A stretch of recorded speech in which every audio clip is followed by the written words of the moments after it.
الحمد لله نحمده ونستعينه ونستغفره ونؤمن به ونتوكل عليه ونعوذ بالله من شرور أنفسنا ومن سيئات أعمالنا من يهده الله فلا مضل له ومن يضلل فلا هادي له ونشهد أن سيدنا ومولانا محمدا عبده ورسوله أما بعد فأعوذ بالله من الشيطان الرجيم بسم الله الرحمن الرحيم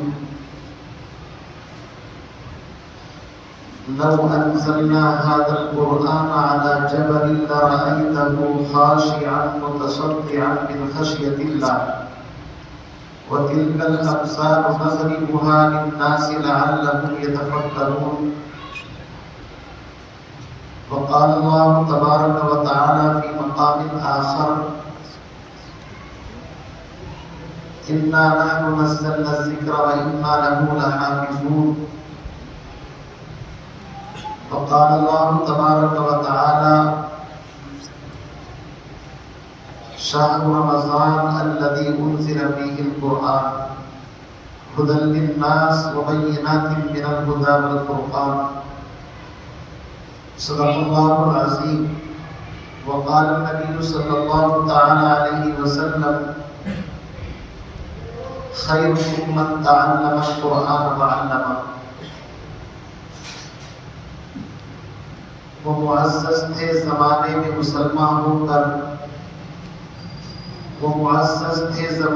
مسلمان ہو کر اور ہم خوار ہوئے تاریخ قرآن ہو کر اتر کر حرا سے سوئے قوم آیا اور ایک نسخہ کیمیا ساتھ لایا وہ بجلی کا کڑکا تھایا سو دہاتی عرب کی زمین جس نے ساری ہلا دی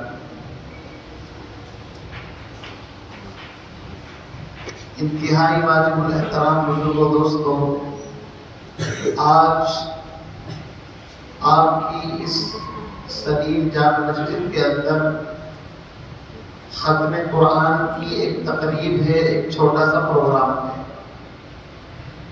آپ ہی کے محلے کا ایک بچہ ہے، اس نے قرآن پاک حفظ کیا، قرآن پاک کی دولت اپنے سینے کے اندر اکٹھا کی، جمع کی،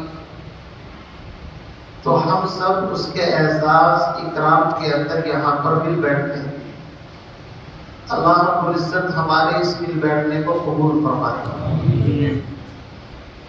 بھائی بزرگوں دوستو، اللہ کا قرآن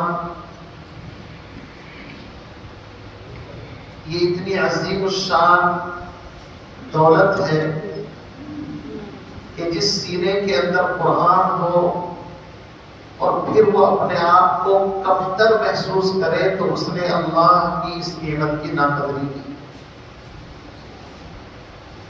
اللہ رب العزت نے اس کائنات میں سب سے اعلیٰ چیز، سب سے افضل چیز اگر کوئی اتاری ہے تو وہ اپنا کلام ہے۔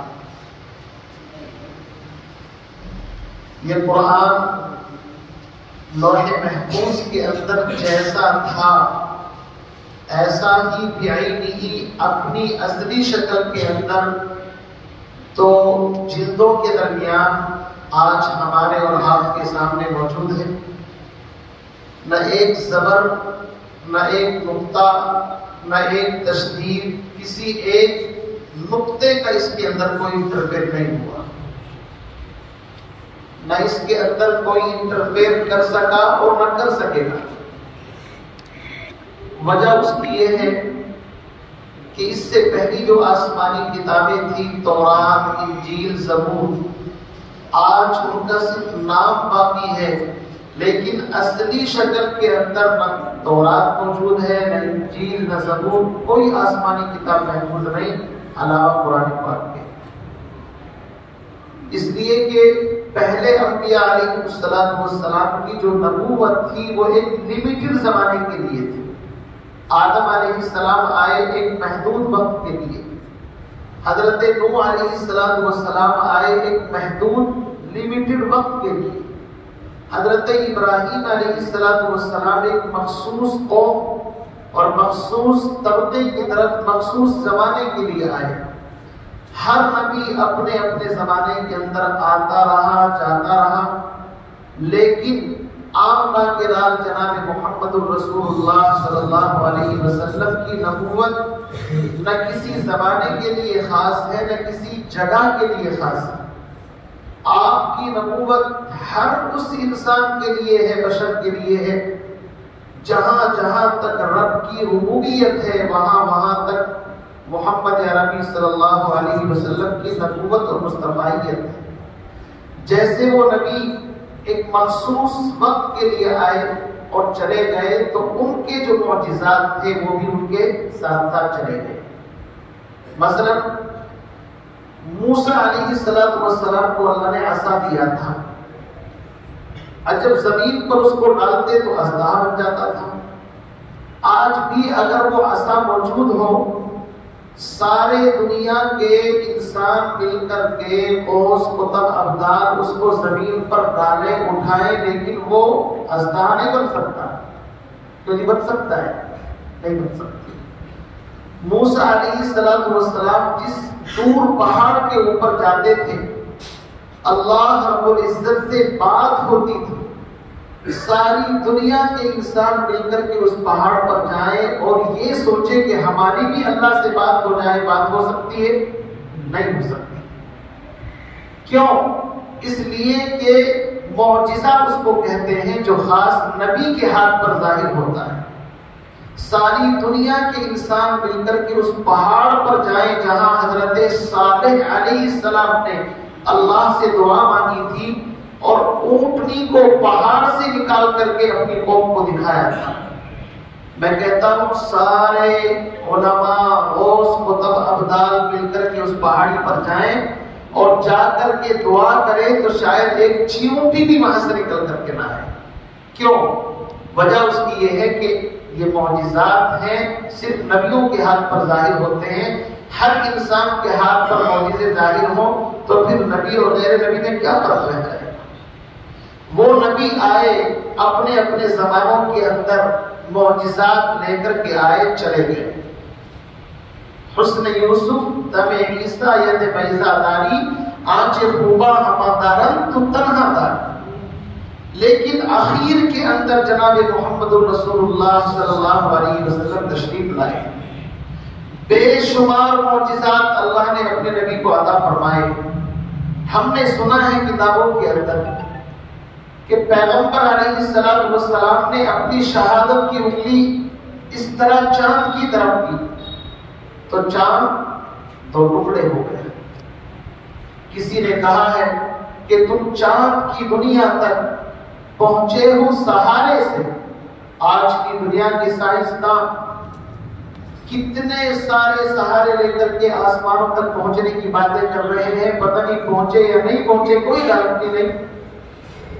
تم چاند کی دنیا تک پہنچے ہو سہارے سے اور ہم نے کیے دو ٹکڑے صرف ایک اشارے سے۔ اللہ کے نبی علیہ السلام زمین پر بیٹھ کر کے چاند کی طرف اشارہ کرتے ہیں تو چاند دو ٹکڑے ہو جاتا ہے۔ یہ معجزہ ہم نے کتابوں میں پڑھا ہے لیکن اپنی آنکھوں سے نہیں دیکھا۔ ابو جہل نبی کا کٹر دشمن اپنے ہاتھ کے اندر اس طریقے سے کچھ چیز لے کر کے آتا ہے اور کہتا ہے محمد بتاؤ میرے ہاتھ کے اندر کیا ہے۔ قربان جائیے دو جہاں کے سردار محمد عربی صلی اللہ علیہ وسلم پر آپ نے فرمایا میں بتاؤں تمہارے ہاتھ میں کیا ہے، یہ تمہارے ہاتھ کی چیز خود بتائے کہ وہ کیا ہے۔ تو جادو تو وہ ہے جو سر چڑھ کر کے بولے۔ ابو جہل نے کہا پھر تو مزہ ہی آ جائے گا اگر وہ خود بتائے کہ میرے ہاتھ کے اندر کیا ہے۔ تماشا دیکھنے کے لیے لوگ اکٹھے ہو گئے۔ اندر سے آواز آتی ہے اشہد ان لا الہ الا اللہ و اشہد ان محمد رسول اللہ۔ بدبخت ابو جہل نے جھلا کر کے ان کنکریوں کو پھینک کر کے مارا کہ جس کلمے سے جان بچانے کے لیے میں ان کا امتحان لے رہا ہوں خود میرے ہاتھ سے کنکریوں سے آواز آ رہی ہے۔ تو یہ معجزات ہم نے سنے ہیں، کتابوں کے اندر پڑھے ہیں، لیکن نہ آپ نے دیکھے نہ میں نے دیکھے۔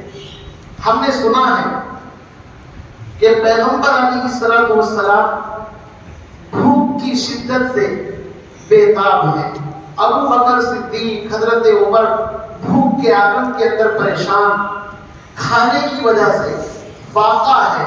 پیغمبر علیہ السلام نے صحابہ کا مزاج تھام دیا کہ ان کو بھی بھوک لگی ہے، آپ وہاں سے چلیں، اور چل کر کے ایک صحابی ہیں حضرت مقداد ابن اسود رضی اللہ تعالیٰ ان کے مکان پر گئے۔ وہ زمانہ غربت کا زمانہ تھا، انتہائی کسب پرسی کا زمانہ تھا، ابتدائی اسلام کا زمانہ تھا، ابھی حالات تیزی کے ساتھ آ رہے تھے۔ حضرت مقداد ابن اسود نے دیکھا کہ دو جہاں کے سردار محمد عربی صلی اللہ علیہ وسلم